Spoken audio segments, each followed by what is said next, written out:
Chaque année, le 31 mai est consacré à la célébration de la Journée mondiale sans tabac. Les conséquences du tabagisme sur la santé de l'homme et son environnement, ainsi que quelques outils de combat seront détaillés dans cette édition.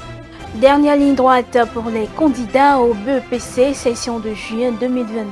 Toutes les dispositions sont prises au CEG Aquacentre pour mieux outiller les candidats à cet examen. C'est le constat fait par notre équipe de reportage. Vous suivrez le compte-rendu dans un instant. Ancien pilier du régime de l'ex-président ivoirien Laurent Gbagbo, Charles Blé Goudé a obtenu son passeport lundi à La Haye, plus d'un an après son acquittement de crimes contre l'humanité par la Cour pénale internationale. Les détails sont à suivre dans ce journal. Heureuse de vous retrouver dans ce 19h30 sur Speedline TV. Bonsoir à vous et bienvenue. La journée mondiale sans tabac, c'est ce mardi 31 mai 2022, lancée par l'OMS depuis 1987. Cette journée de sensibilisation met en lumière les risques du tabac pour la santé et accompagne les fumeurs dans le sevrage. Les conséquences du tabagisme sur la santé de l'homme et son environnement, y compris quelques outils de combat dans cet élément de Romaric Dossa et Mathieu Soussou. Journée mondiale sans tabac, c'est ce mardi 31 mai 2022. Elle est consacrée aux stratégies permettant d'amener les populations à arrêter le tabac, à ne plus en consommer ou à réduire le taux de sa consommation. Pour les spécialistes du monde de la santé, le tabac est un danger pour la santé de l'homme. Le consommateur de tabac, à cause du monoxyde d'azote, c'est-à-dire la fumée qu'il envoie dans son organisme, qu'il ramène, il va encrasser progressivement ses poumons. Donc les poumons vont être brûlés, donc devenir noirs, vont se rétracter et les voies respiratoires vont s'obstruer. Le tabagique progressivement va développer une toux chronique avec beaucoup de crachats et progressivement une difficulté à respirer. Et c'est ce que nous appelons la bronchopneumopathie chronique obstructive. C'est une maladie qui est grave, qui à la limite ne guérit pas. Il faut dire que dans le tabac, surtout la cigarette ou le chicha ou d'autres formes de tabac fumé, il y a assez d'autres produits que le commercial a mis pour aromatiser, pour inciter à beaucoup fumer. Et ces substances-là sont souvent cancérigènes. Donc, en consommant du tabac, on peut finalement faire un cancer. Et le cancer le plus fréquemment observé chez les tabagiques, c'est le cancer bronchopulmonaire, donc cancer du poumon. Et qui dit cancer du poumon, dit maladie grave qui va partir des poumons et détruire tout l'organisme et aboutir au décès. Le tabac, danger pour la santé de celui qui fume, mais aussi celle de ceux qui inhalent de manière involontaire la fumée dégagée. On parle ainsi du tabagisme passif. Celui qui fume la cigarette, il dégage une fumée qui va être respirée par tous ceux qui sont dans son entourage. Il faut imaginer un couple dont le mari est fumeur, qui fume dans la chambre. Bon, il faut considérer que la femme aussi est fumeur, de même que les enfants. Parce que eux, ils vont respirer à longueur de journée pendant des semaines, des mois, des années, la fumée, et ils vont développer les mêmes maladies que le monsieur qui fume. Donc, c'est à cause du tabagisme passif. C'est pour ça que dans les réglementations internationales actuellement, il est interdit de fumer dans les lieux publics. Il ne faut pas toucher au tabac, quelle que soit la forme de tabac. Il ne faut pas toucher au tabac. Je remercie les autorités béninoises qui ont interdit la consommation du chicha. Donc ça, c'est déjà un acquis. Donc il ne faut pas toucher au tabac. Maintenant, pour ceux qui consomment déjà le tabac, il faut arrêter. Et le sevrage tabagique, il faut le faire de façon brutale. C'est-à-dire, vous choisissez votre jour, vous vous préparez psychologiquement et vous arrêtez. Le tabagisme, il est quasiment impossible d'arrêter progressivement de fumer. Il faut l'arrêter d'un seul coup. Si vous n'y arrivez pas, vous vous faites aider par les professionnels de santé, les psychologues, les psychiatres. Et il y a plusieurs astuces pour aider à arrêter de fumer. Pour le cardiologue Léopold Kodjo, le tabac présente un risque pour la santé, quel que soit son mode de consommation. C'est pourquoi il est important d'arrêter de fumer le plus tôt possible. Et je l'annonçais en titre, examen du brevet d'études du premier cycle BEPC, session de juin 2022. La vie des candidats est marquée par une organisation particulière. Les derniers réglages se font déjà dans plusieurs collèges afin de mieux outiller les candidats à cet examen. Une équipe de Speedline TV a effectué une descente au CEG à Kpakpa-Centre pour s'imprégner des préparatifs du BEPC. Reportage. Puisque si les filières atteintes de pancréatite prennent donc des lipides, les lipides ne subissent pas de transformation. C'est avec dévotion et passion que Kouma Segbo Espera, professeur des sciences de la vie et de la terre au CEG à Kpakpa-Centre, instruit ses futurs candidats. Pour l'examen, je révise les cours, je fais les exercices, je traite souvent les épreuves. Et pour bien réviser, moi, j'établis mes programmes de révision. Par jour, je fais des révisions par matière. Actuellement, donc, nous sommes en révision comme on le signale. Donc, nous sommes en séance donc, de bachotage.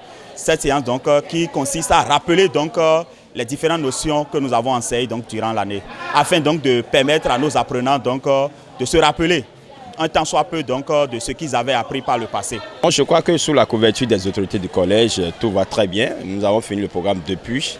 Et nous sommes là en train de renforcer la capacité de nos apprenants, de nos différents candidats pour mieux affûter leurs armes pour les examens à venir. C'est-à-dire que nous sommes en pleine phase de révision avec des épreuves bien établies. Après la phase de dépôt des dossiers, l'heure est aux séances de révision organisées par l'État et également ceux du CEG à Kpakpa-Centre. Sur le plan national, déjà, les listes des candidats sont déjà envoyées. Les candidats de notre établissement, dont nous aussi nous avons déjà téléchargé sur la plateforme EduMaster notre liste est affichée pour que les candidats puissent connaître leur numéro de table et s'il y a des petites réclamations, ils puissent les formuler afin qu'on puisse porter au niveau des autorités au plus haut niveau. La phase de dépôt de dossier est passée depuis. Tous les candidats ont déposé, en ce qui concerne notre établissement, ils ont déposé leur dossier et ça a été déjà traité. D'ailleurs, c'est en ligne. Actuellement, ils sont soumis à des TD que la mairie de Cotonou a offert et ça a lieu tous les samedis dans l'établissement, oui. En dehors de ça, nous-mêmes nous les avons soumis à un programme spécial de travaux dédiés que nous appelons soins intensifs. Et pour s'enquérir du niveau de préparation de l'examen du brevet d'études du premier cycle, le ministre des Enseignements secondaires, techniques et de la formation professionnelle a effectué une descente à la direction des examens et concours. J'ai pu visiter toutes les salles où il y a le matériel sensible et autres. Et je puis vous rassurer que la feuille de route que nous avons préalablement établie dans le cadre donc, de l'organisation des examens, elle est en train de se dérouler correctement. Pour rappel, l'examen du brevet d'études du premier cycle démarre le lundi 13 juin 2022 sur toute l'étendue du territoire national. 119 746 candidats répartis dans 211 centres de composition vont affronter les différentes épreuves.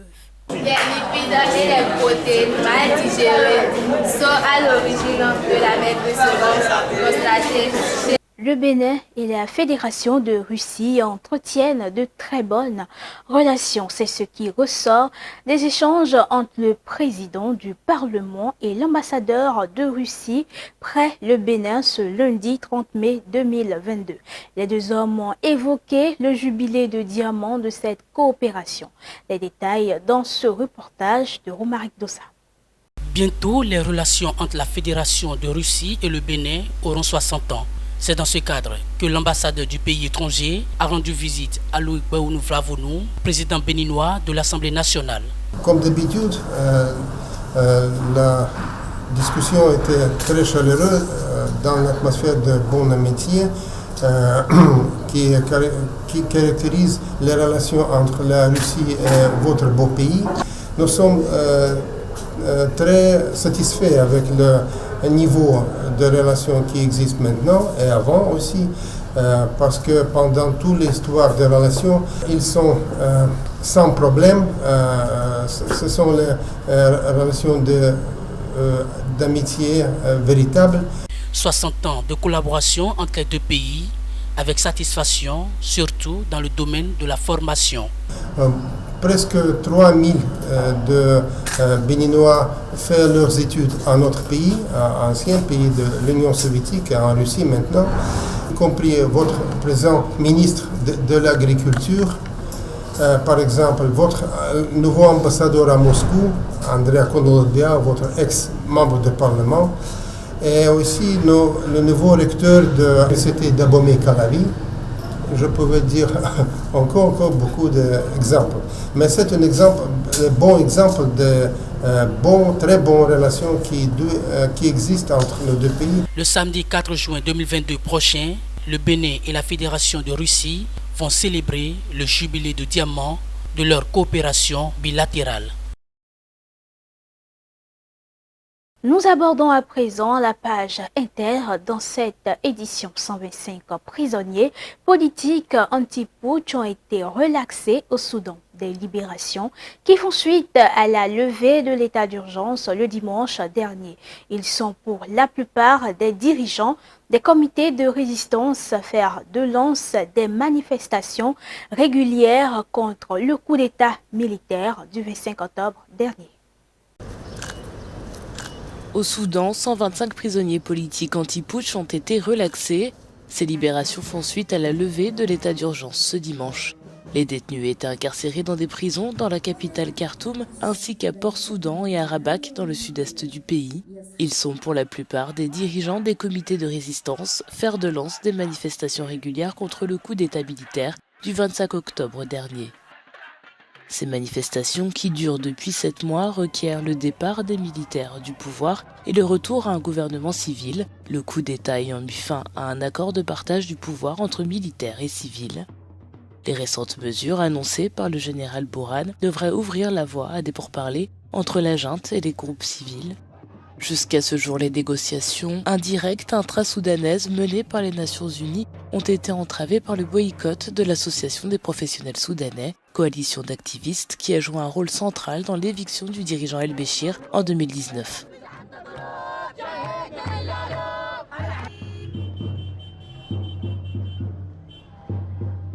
Et je l'annonçais également en titre, après un an d'attente, Charles Blé Goudé a obtenu son passeport lundi à La Haye après son acquittement de crimes contre l'humanité par la Cour pénale internationale. Il a exprimé toute sa gratitude et sa reconnaissance au président ivoirien Alassane Ouattara pour son implication personnelle dans le processus de son retour en Côte d'Ivoire, dont une étape importante vient d'être franchie.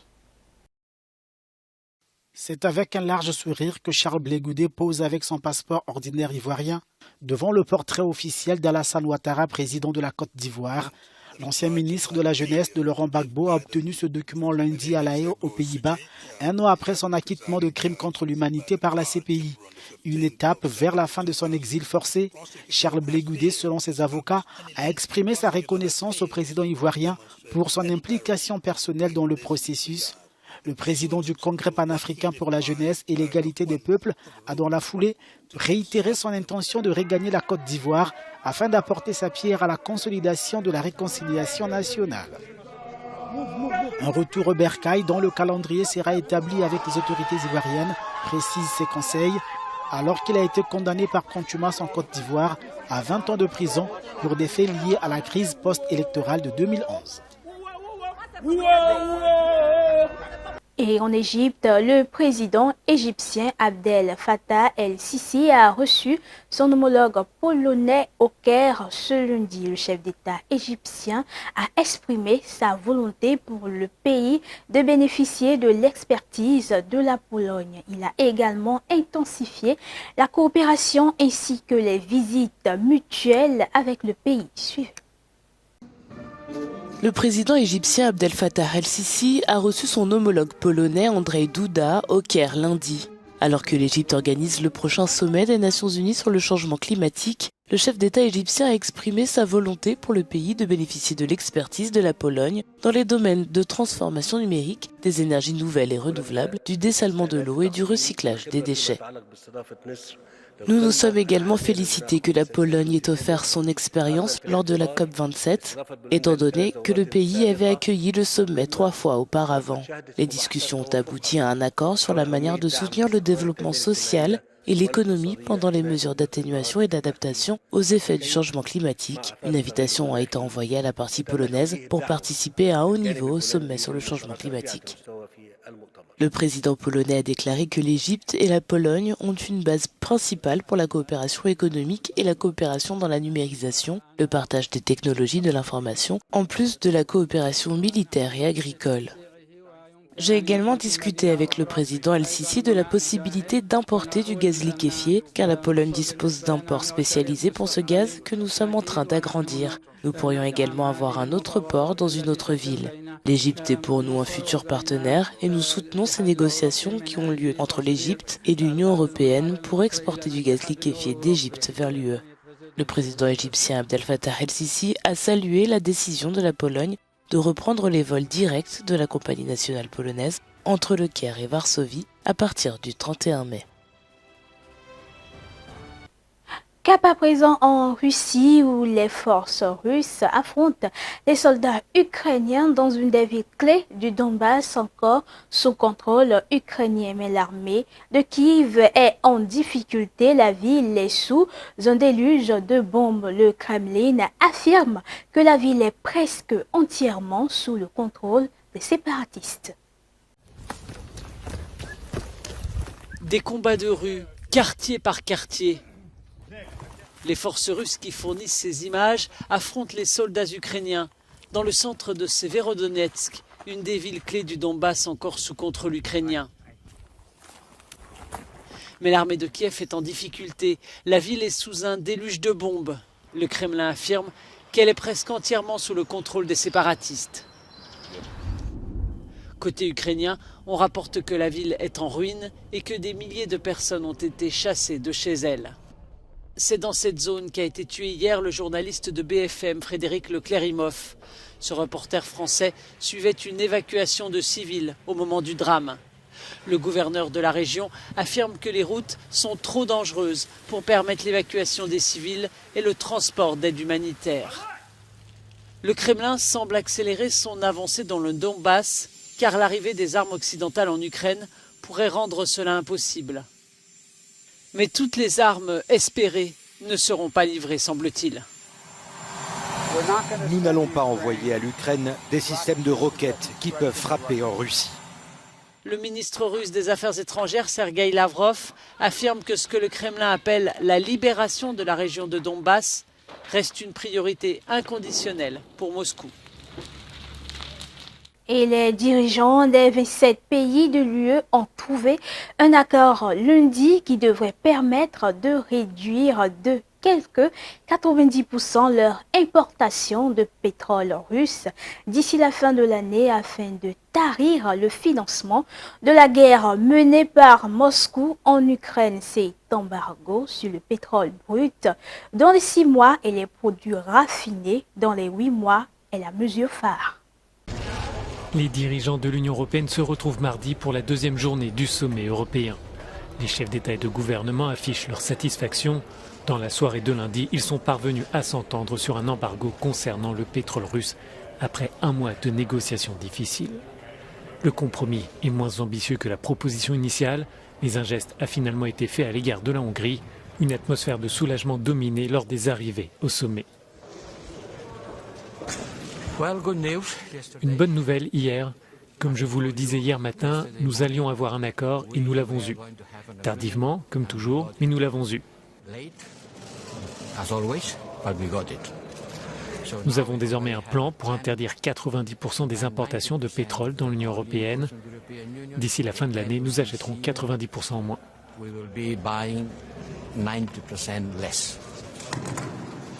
L'accord prévoit d'interdire d'ici le mois de décembre les livraisons de pétrole russe par bateau, ce qui représente environ 2/3 des importations. L'oléoduc qui alimente la Hongrie, la République tchèque et la Slovaquie reste donc en service, soit 10% des importations. Cette exemption satisfait les pays membres qui ne peuvent pas se tourner immédiatement vers des alternatives à l'approvisionnement venu de Russie. C'est un compromis, et si je devais choisir entre un compromis et aucune sanction, alors je pense que c'est un compromis juste. Et je dois dire que tout le monde était particulièrement constructif autour de la table pour essayer de trouver des solutions. Je pense que c'est le meilleur que nous pouvions obtenir. Ces mesures s'inscrivent dans le cadre d'un 6e paquet de sanctions contre la Russie. Il comprend aussi un élargissement de la liste noire de l'Union à une 60aine de personnalités, dont le chef de l'Église orthodoxe, le patriarche Kirill. Ce train de mesures prévoit aussi d'exclure du système international de transactions financières SWIFT 3 banques russes, dont la principale, la Sberbank. Pour cette nouvelle journée de sommet, les dirigeants se pencheront sur la question de la sécurité alimentaire et le transport des céréales bloqués en Ukraine. Alors que l'organisation à Paris de la finale de son championnat a tourné au chaos, l'UEFA vient de commander un rapport indépendant sur les incidents. L'instance européenne a annoncé dans un communiqué une enquête indépendante sur les événements autour de la finale de la Ligue des Champions, après avoir simplement évoqué samedi soir dans un premier temps les milliers de faux billets bloquant les tourniquets du côté des tribunes réservées à Liverpool.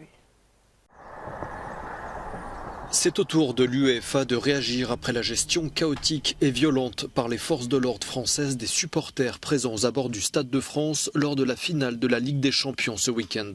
L'instance européenne du football a annoncé ce lundi l'ouverture d'une enquête indépendante. Les autorités françaises pointées du doigt ont rejeté la faute sur les supporters anglais en reprenant les déclarations controversées du préfet de police de Paris évoquant une fraude massive, industrielle et organisée de faux billets.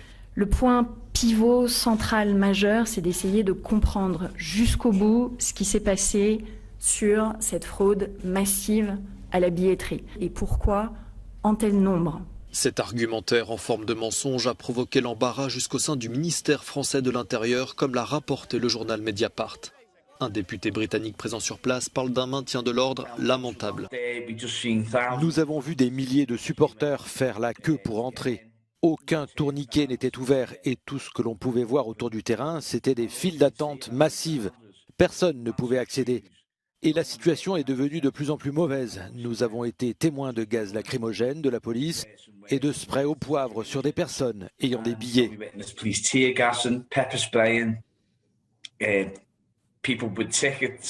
Les ministres français de l'Intérieur et des Sports seront auditionnés ce mercredi par le Sénat sur ces incidents. Des incidents qui interrogent avant l'organisation de la Coupe du Monde de rugby en 2023 et des Jeux Olympiques et Paralympiques en 2024.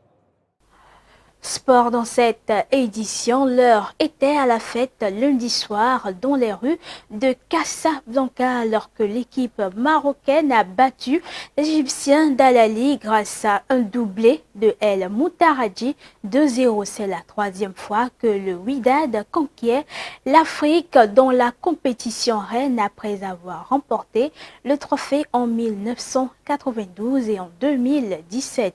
Le club marocain s'était fixé de briser l'hégémonie d'Al Ahly, 10 fois champion d'Afrique et double tenant du titre. C'est chose faite. Les supporters du Wydad AC célèbrent la victoire du club de football marocain qui remporte son 3e titre de la Ligue des champions d'Afrique. L'heure était à la fête lundi soir dans les rues de Casablanca alors que l'équipe marocaine a battu les Égyptiens d'Al Ahly 2-0 grâce à un doublé de El Moutaraji. Nous sommes très heureux, l'équipe a pu aller au bout et nous avons gagné la coupe et nous l'avons mérité. Tout était bon, les joueurs étaient très bons et ils nous ont satisfaits. Et vive le Wydad AC. Sur le banc de touche au début du match, El Moutaraji est promu par l'entraîneur du Wydad, Walid Regragui. Le joueur marquera 15 minutes après d'une brillante frappe, puis à nouveau à la 48e minute. Le club marocain s'était fixé de briser l'hégémonie d'Al Ahly, 10 fois champion d'Afrique. C'est chose faite. Les joueurs ont fait un grand effort. Vive le WAC. Vive le Wydad AC, vive les Rouges. Félicitations à l'équipe, ils nous ont fait plaisir. Avec cette victoire, les joueurs du Wydad Casablanca réalisent le doublé marocain en Afrique cette saison. L'équipe Renaissance Berkane ayant remporté la Coupe de la Confédération de la CAF le 20 mai dernier. Les deux équipes s'affronteront dans la Supercoupe de la CAF.